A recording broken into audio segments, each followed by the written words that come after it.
flour and oil that never run out. A widow, her son, and a prophet in the midst of a devastating drought. What seems to be an impossible miracle, with jars that fill themselves, could it be explained by science? What does the story of the Widow of Zarephath reveal? A divine intervention that defies the laws of nature, or a profound lesson on the science of abundance, preservation, and human community? This is the question we will explore today, diving into one of the most enigmatic narratives in the scriptures. The story unfolds in the ancient city of Zarephath, a region in Phoenicia that, during the reign of King Ahab in Israel, was plagued by one of the most severe droughts and famines ever recorded.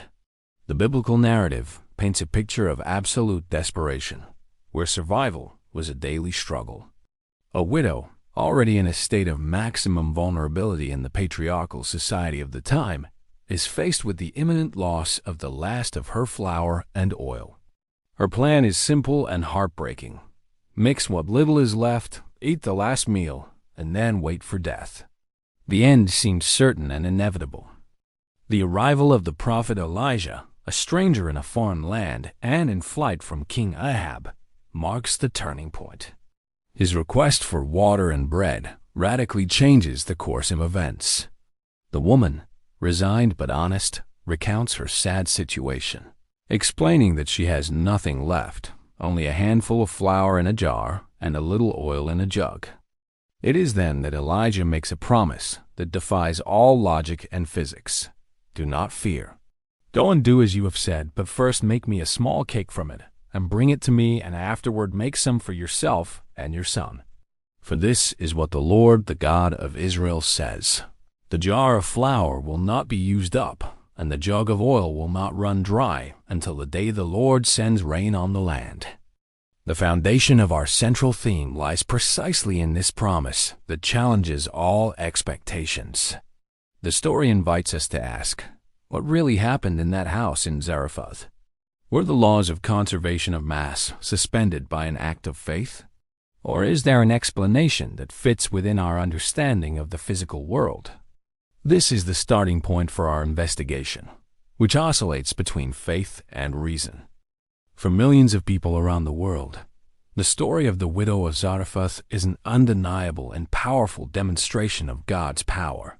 The multiplication of the flour and oil would not be a natural event, but a direct divine intervention, a miracle that suspends the laws of physics to manifest divine providence. The jar of flour and the jug of oil are more than mere containers. They become symbols of faith and trust. The widow, despite her desperation and her logic pointing to the end, decides to obey the instruction of the prophet Elijah, and in doing so, witnesses divine provision in her own home. Each day, she and her family found enough flour and oil for their meal, but the main reserve never diminished. The miracle lies in this continuous renewal, which defies scientific principles. The flour was not created from nothing. The oil was not generated spontaneously. What happened was that the raw material was, in some way, replenished by a supernatural source. The central lesson here is not about the absence of flour and oil, but about the presence of a greater force that ensures sustenance in times of despair. It is the reward for faith in a God who provides, even when all hope is lost. This interpretation values the spiritual dimension and the human capacity for resilience through trust in the divine, transforming the story into a beacon of hope and faith. Modern science, when analyzing the story, seeks explanations that fit within the laws of physics and biology. The theory of sustainability and the rush container proposes a fascinating and entirely plausible interpretation. It suggests that the miracle could, in fact, be a testament to extremely efficient resource management and the use of an advanced storage technology for the time. In Zarephath, oil was a vital resource, not only for food, but also for the preservation of other foods. The theory suggests that the flour could have been stored in a type of rush or ceramic container that, when covered with a layer of oil, created a sealed anaerobic environment. This ancient technique, known and used in various cultures, would protect the food from pests, moisture, and spoilage, ensuring its preservation for a much longer time than normal. The oil, in turn, would have been used in sufficient quantity to cover and preserve the flour, in addition to being used for cooking. The multiplication, in this case, would not be literal, but rather the perception that the small reserve lasted much longer than expected due to its perfect preservation. What seemed like a miracle was, in fact, the result of a practical and advanced knowledge of the science of food preservation. Another scientific and sociological perspective offers an explanation based on the solidarity and economy of scale of a community. The widow could have been helped by neighbors who, inspired by her faith and her act of sharing the little she had with Elijah, decided to help anonymously. Jars of flour and oil could have been discreetly refilled by members of the community, ensuring that the supply never ran out. This theory transforms the miracle into a story of compassion and solidarity, showing how a community can come together to help one of its members in a time of crisis. The widow becomes a symbol of the goodness that exists in people's hearts, and Elijah, the catalyst for this wave of generosity. The miracle would not be in the multiplication of food by a supernatural force, but in the human capacity to organize to support each other and to practice generosity to overcome adversity. This interpretation highlights the power of altruism and cooperation, showing that faith can also manifest through human actions.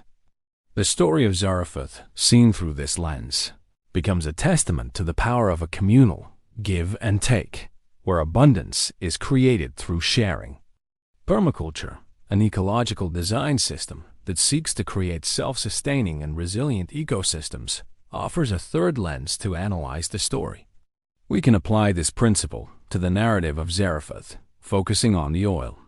Oil was the product of olive trees, which are notably resilient trees that can survive in conditions of severe drought.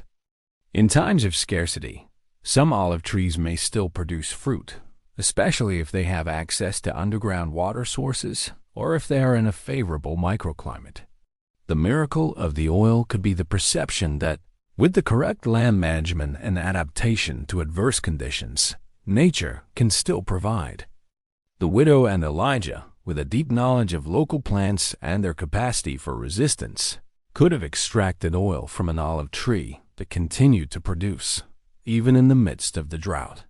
The story, in this context, would be an allegory about the importance of respecting the cycles of nature, valuing local knowledge, and using ancestral wisdom to ensure survival.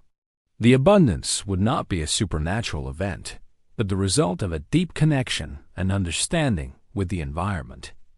In the end, the story of the Widow of Zarephath confronts us with a fascinating dilemma: to accept the miracle as a supernatural intervention, or to seek a scientific explanation.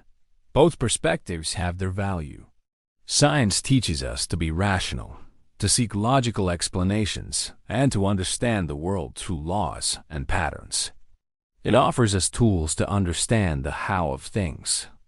The miracle, on the other hand, invites us to accept what transcends our comprehension, to embrace the mystery, and to have faith in something greater. It offers us an explanation for the why.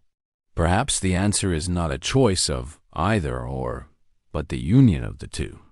Science can explain the mechanisms such as food preservation or human solidarity, but faith can explain the purpose and deeper meaning behind the events. The story makes us question the limits of our own perception and reminds us that, in certain circumstances, personal experience and faith can be more powerful than any theory. It invites us to ponder what is truly possible when reason meets the extraordinary, and how faith can be the catalyst for solutions that seem impossible.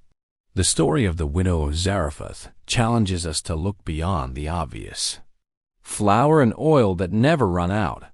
Was it a miracle that suspended the laws of nature, or the science of preservation and human solidarity at its peak?